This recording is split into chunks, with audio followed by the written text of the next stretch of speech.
నమస్తే, నేను Kavitha. Welcome to I dream. ప్రస్తుతం ఉన్నటువంటి పరిస్థితుల్లో వర్కింగ్ ఎంప్లాయీస్, ప్రైవేట్ కావచ్చు, ప్రభుత్వ రంగ సంస్థల్లో పనిచేస్తున్న వాళ్ళు కపుల్ తమకంటూ ఒక సొంత ఇంటిని ఏర్పాటు చేసుకోవాలని భావిస్తూ ఉంటారు. అయితే అది లోన్ పరంగా తీసుకుంటే ఏ లోన్ని ప్రిఫర్ చేస్తే బెటర్గా ఉంటుంది? 15 ఏళ్ళ, 20 ఏళ్ళ, 25 ఏళ్ళ, 30 ఏళ్ళ, మళ్ళీ అంత తీసుకున్న తర్వాత అసలు లెక్క చూడాలా, వడ్డీని లెక్క చూడాలా, ఓవరాల్గా అసలు ఏ ఆప్షన్స్ని ప్రిఫర్ చేస్తూ లోన్ల వైపు వెళ్ళాల్సినటువంటి అవసరం ఉంటుంది? బోల్డ్ అన్ని డౌట్స్ ఉన్నాయి, వాటి గురించి మాట్లాడుకుందాం. మనతో పాటుగా ఉన్నారు సర్టిఫైడ్ ఫైనాన్షియల్ ప్లానర్ రాంప్రసాద్ గారు. హలో అండి రాంప్రసాద్ గారు. సో యూజువల్గా ఒక కపుల్ ఉన్నారు, ఆ ఏజ్ కూడా 30 ఏళ్ల లోపు ఉంది. ఆ ఇద్దరూ కలిసి మాకంటూ ఒక గూడు ఉండాలి, సొంత ఇల్లు ఉండాలి, కొనుక్కుందాం అనుకుంటున్నారు. సో వాళ్ళకు ఉన్నటువంటి లెక్కలు అన్నీ చూసుకున్న తర్వాత 1 కోటి వరకు మనం లోన్కు వెళ్ళొచ్చు. సో ఇప్పుడు ఉన్నటువంటి సిచ్యువేషన్లో 8.6% లోన్ అది కట్టాల్సి అవసరం ఉంటుంది. ఏ ఫైనాన్షియల్ ఆప్షన్ లేకుంటే ఏ ఇయర్ టైం పీరియడ్ ఎలా సెట్ చేసుకోవాలి, ఎలా ఏం చూసుకోవాలి అసలు క్యాలిక్యులేషన్స్? హోమ్ లోన్కి అయితే home loan is the best and the cheapest loan available for anybody. ఎంత డబ్బున్నా లోన్లోనే ఇల్లు కొనమని చెప్తాను నేను. మీ దగ్గర డబ్బు ఉన్నప్పుడు కూడా లోన్లోనే కొనమని చెప్తాను. అయితే రాంప్రసాద్ గారు, ఇక్కడ ఒక చిన్న డౌట్. ఇప్పుడు రెంట్ హౌస్లో ఉన్నామంటే ఆ రెంట్ అనేది మనం ఓనర్కి కడుతున్నాం. ఇప్పుడు హోమ్ లోన్ తీసుకుని ఒక అపార్ట్మెంటో, ఒక ఫ్లాటో, ఒకటి ఇల్లు ఇండిపెండెంట్ తీసుకున్నాము అనుకుంటే మనం రెంట్కుంటున్నాము, కాకపోతే ఈ రెంట్ అంతా బ్యాంకర్కి కడుతున్నాము అనే ఒక ఆలోచన ఉంటుంది. టిపికల్గా ఒక 1 crore హోమ్ లోన్ తీసుకుంటే అంటే 8.6 రేట్ ఆఫ్ ఇంట్రెస్ట్లో ఒక 20 years లోన్ పెడితే ఈఎంఐ ఎంత వస్తుంది? ఎవ్రీ మంత్ మీరు రాసుకున్నారు కదా, ఇప్పుడు ఉంది. సో 20 years లో ఎంత వస్తుంది మంత్లీ ఈఎంఐ? 87,416 అనేది ఉంది. అంటే మీరు తీసుకున్న లోన్ అమౌంట్ ఎంత? ₹1 కోటి. 20 ఏళ్ల పాటు పెట్టారు.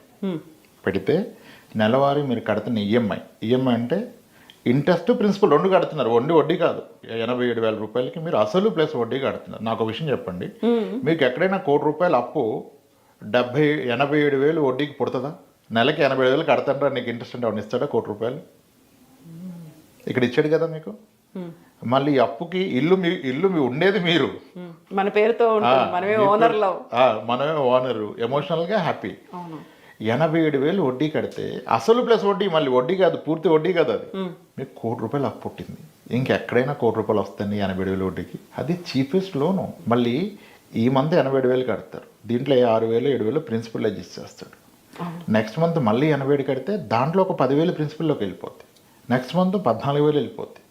1 year తర్వాత చూస్తే మీ ₹1 కాస్త మేబీ 99 లక్షలు ఉంటుంది.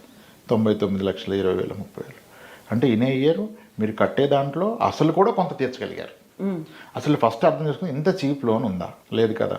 ఇప్పుడు నెక్స్ట్ అప్లికేషన్ ఏమొస్తుంటే, సరే అది నిజమైనా ఒక ప్రైవేట్ సెక్టర్ అన్ని ఇయర్స్ ఎలా కడతాడు? 20 ఏళ్ల పాటు 30 ఏళ్ల పాటు, ఎందుకంటే జాబ్ సెక్యూరిటీ అనేది లేదు అనే మాట ఉంది. లేదు కదా, అన్నేళ్ళు ఎలా కడతాడు? ఇప్పుడు అన్నేళ్ళు కట్టనని చెప్పేసి నేను అదే పనిగా భార్యాభర్తలు వస్తున్న పూర్తి సంపాదన లోనే క్లోజ్ చేద్దాం అనుకుంటే వడ్డీ కట్టాల్సిన అవసరం లేదు కదా, 5 ఏళ్ళు తీసేస్తే అయిపోయిందిగా. మరి 5 ఏళ్ళలో లోన్ తీసేసాడు, ఈ లోపు ఉద్యోగం పోతే ఎలా బ్రతుకుతారు మేడం? ఆ లోన్ ఉండడం సేఫ్. మీ దగ్గర తీర్చే డబ్బు ఉన్నప్పటికి కూడా తీర్చకుండా దాన్ని ఎక్కడ ఇన్వెస్ట్ చేసుకోండి. ఇప్పుడు మ్యూచువల్ ఫండ్స్ ప్రాచుర్యంలోకి వచ్చాయి, 12% ఇస్తాయి మ్యూచువల్ ఫండ్స్. 12%. ఈ లోన్ ఎంత? 8.7. ఆ డబ్బు పెట్టి లోన్ తీర్చే బదులు అదే డబ్బు మీరు 12%లో పెట్టుకుంటే రేపు పొరపాటున మీ ఉద్యోగం పోయినా అప్పటిదాకా కూడబెట్టిన సొమ్ముతో మీరు లోను కట్టొచ్చు, మీ లైవ్లీహుడ్ వెళ్ళిపోద్ది. ఆ పాయింట్ మిస్ అయిపోతున్నారు. హోమ్ లోన్ ఉంటే ఇదేదో భారం, దీన్ని దించేయాలి, త్వరగా క్లోజ్ చేయాలి అంటాం చాలా తప్పు.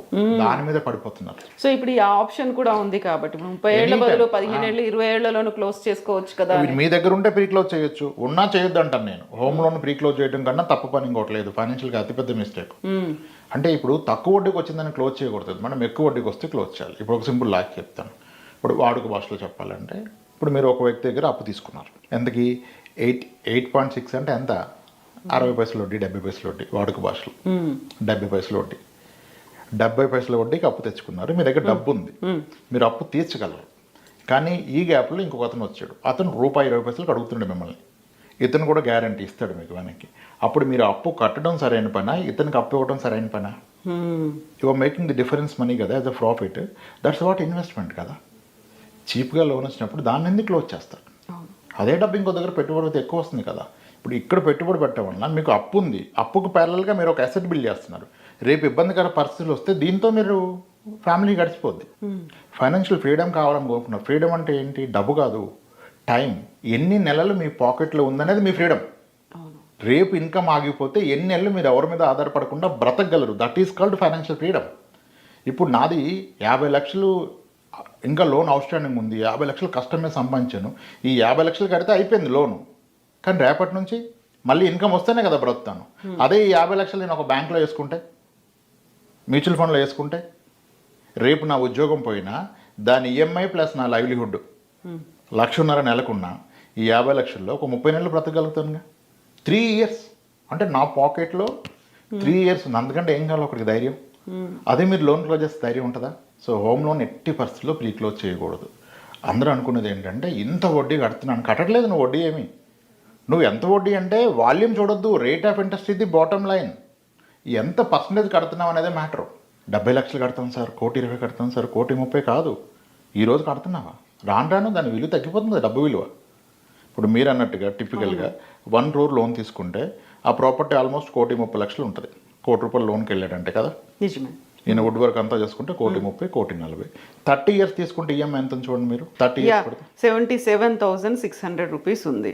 30 ఇయర్స్ తీసుకుంటే కదా 77,000 రూపీస్ ఉంది. ఇప్పుడు మనం ఇందాక గత వీడియో మాట్లాడుకుంటుగా 1,30,00,000 అపార్ట్మెంట్ అంటే నెలకి రెంట్ 30,000 ఉంటుంది. 10 ఏళ్ళకి రెంట్ రెట్టింపు వద్దన్నాను కదా. ఒక 10 ఏళ్ళు పోతే రెంటే వస్తుంది కదా 70,000 మీకు. అప్పుడు ఒకవేళ అందరూ అప్గ్రేడ్ అవుతారు. ఈ రోజు కొన్నప్పుడు ఇది అనుకుంటాం కానీ ఎవరు వాళ్ళ రిటైర్మెంట్ హౌస్ ఈరోజు డిసైడ్ చేయలేరు. మనం గ్రో అవుతాం, అప్గ్రేడ్ చేస్తాం. ఈరోజు డ్రీమ్ డబుల్ బెడ్రూమ్, రేపు డ్రీమ్ ట్రిపుల్ బెడ్రూమ్, ఎల్లుండి విల్లా, ఇంకేదో అవుతుంది కదా. సో 10 ఏళ్ళ తర్వాత ఇతను కట్టాల్సిన ఈఎంఐ విల్ రిమైన్ సేమ్, పెరగదు. యాక్చువల్గా అందరూ అదొక విధంగా మోసం చేస్తారు, పెరుగుతుంది కదా రేట్ ఆఫ్ ఇంట్రెస్ట్, అది కూడా చెప్తాను. పెరగకుండా ఇదే ఉంటే మీ అదే 70,000 అయినప్పుడు ఇంకా మీకు టెన్షన్ ఎక్కడిది? దాన్ని అదే కట్టుకుంటుంది కదా. 10 ఏళ్ళు పోషిస్తే తర్వాత దాన్ని అది పోషించుకుంటుంది. లోన్ తీరాక మళ్ళీ పూర్తిగా మీ రిటైర్మెంట్ ఫండ్ కింద ఉపయోగపడుతుంది కదా. రెంట్ పెరుగుతుంది కదా, దాన్ని ఫ్యాక్టర్ చేయరే. కానీ ఇక్కడ వడ్డీ పెరగట్లేదు. అందరూ వడ్డీ పెరుగుద్ది అంటారు. యాక్చువల్గా గ్రోయింగ్ ఎకానమీలో వడ్డీలు పెరగవు మేడం, తగ్గుతాయి. మీరు చూస్తే 2002, 2003 టైంలో 12-14% ఇంట్రెస్ట్ ఉండేది. 2014 నాటికి 9కి వచ్చింది. తర్వాత ఒకనొక టైంలో కరోనాకు ముందు 6.9కి వెళ్ళింది హోమ్ లోన్ ఇంట్రెస్ట్. 6.9, 7కి వెళ్ళింది. కరోనా తర్వాత 7 నుంచి ఇప్పుడు 8.5, 9కి వచ్చింది. అంటే ఒక 20 ఏళ్ళు చూస్తే మీరు హోమ్ లోన్ ఇంట్రెస్ట్ తగ్గుతుంది. కాస్త ఓపికగా డేటా చూడాలి. మధ్యలో అప్పుడప్పుడు కరోనా వల్ల పెరిగింది. అది కూడా ఎంత పెరిగింది? 7 కాస్త 9 అయింది. యూఎస్లో 2% కాస్త 4.55 అయింది. యూరోప్లో అలాగే పెరిగిపోయాయి. మన దగ్గర చాలా తక్కువ పెరిగింది. డెఫినెట్గా తగ్గుతుంది. అంటే ఇప్పుడు ఒక వ్యక్తి 1 కోటి రూపాయలు లోన్ తీసుకున్నాడు, 30 ఇయర్స్ పెట్టాడు, తీసుకున్నప్పుడు 8.6 ఉంది. డెఫినెట్గా 10 ఇయర్స్ పోయాక ఇంట్రెస్ట్ విల్ కమ్ బిలో 6. అప్పుడు ఇతను ఏమీ చేయకుండా 30,000 కడదామని ట్రై చేసి అదే అమౌంట్ కట్టినా 30,000 కట్టడు. రేట్ ఆఫ్ ఇంట్రెస్ట్ తగ్గినప్పుడు ఆ మేజర్ అమౌంట్ మీ ప్రిన్సిపల్ అడ్జస్ట్ అయిపోద్ది కదా. 22 ఏళ్ళకే లోన్ క్లోజ్ అయిపోద్ది. మీరు హిస్టరీ చూడాలి కాస్త ఓపికగా ఫినాన్స్లో. ఎవరైనా 30 ఇయర్స్ బ్యాక్ లోన్ తీసుకుని అప్పుడు ఇంట్రెస్ట్ ఒప్పుకుంటే 1994లో లోన్ తీసుకుంటే 18% హోమ్ లోన్ ఇంట్రెస్ట్. 30 ఇయర్స్ పెట్టుకుంటే ఆ ఇంట్రెస్ట్ తగ్గుతూ వచ్చింది కదా. లోన్ ఇప్పుడు క్లోజ్ అయిపోయేది. ఆల్రెడీ 10 ఏళ్ళ ముందే క్లోజ్ అయిపోయేది. ఇది పాయింట్ పట్టుకోరు. అంటే ఎమోషనల్గా అందరు ఇది బర్డెన్ అని ఫీల్ అవుతున్నారు కాబట్టి హోమ్ లోన్ ఎలా ప్రీ క్లోజ్ చేయాలి. సో ఎర్లీగానే ప్రీ క్లోజ్ చేసుకోవచ్చు అనేటువంటి ఆఫర్లు కూడా వచ్చిన తర్వాత అది కూడా టెంప్టింగ్ అనిపిస్తుంది. ప్రైవేట్ సెక్టర్లో క్లోజ్ చేయొద్దు. గవర్నమెంట్ వాళ్ళకి ఒక సెక్యూర్డ్ ఇన్కమ్ ఉంది, ఆయన క్లోజ్ చేసుకోవచ్చు మేబీ చేస్తే.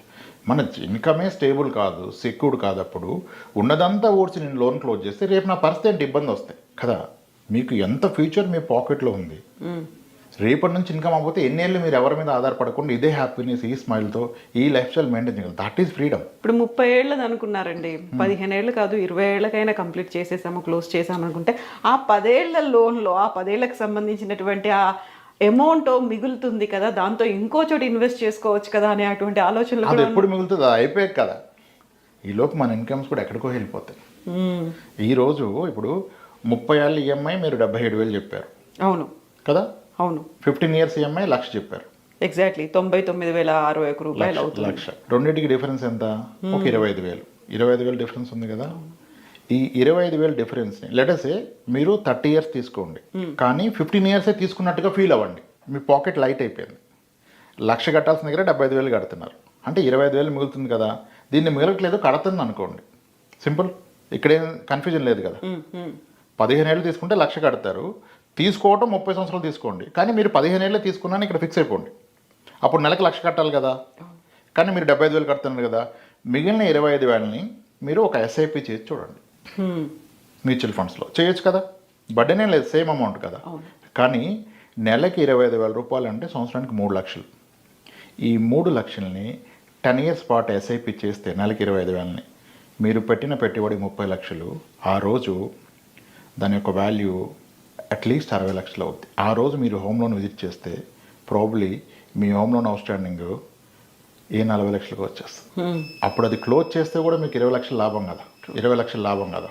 సో ఇప్పుడు ఒక ఓనర్ ఎవరైనా నేను ఇల్లు కొనుక్కున్నాను, బ్యాంక్ లోన్ తీసుకున్నాను అనుకుంటే ఎర్లీగా క్లోజ్ చేస్తే లాభం కంటే ఎంత డిలే అవుతూ ఉంటే 25 ఏళ్ళలో 30 ఏళ్ళలో అదే మనకు ప్లస్ అవుతుంది, టైం గడిచినా కొద్ది అనే ఆలోచన రావాలి అంటే.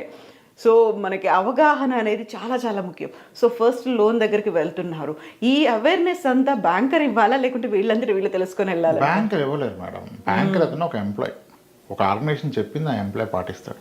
ఆయనకి ఆ టైం ఎక్కడిది? ఆయన లోన్ తీసుకున్నప్పుడు కూడా తక్కువ పెట్టుకున్నాడు, ఆయన ఇదే భ్రమలో ఉండి. ఆయన ఎక్స్పర్టైజ్ అది కాదు కదా. ఆయనకు ఒక కస్టమర్కి లోన్ ఎలా అమ్మాలో చెప్తున్నారు. బ్యాంకర్ కూడా మీరు 30 ఇయర్స్ తీసుకున్నా ఓకే, కానీ కస్టమర్ ఒప్పుకోడు కదా. సార్ మీకు ఎలిజిబిలిటీ ఉంది 25 ఇయర్స్ పెట్టుకోండి, మీకు 30 ఏళ్ళు కదా అంటాడు.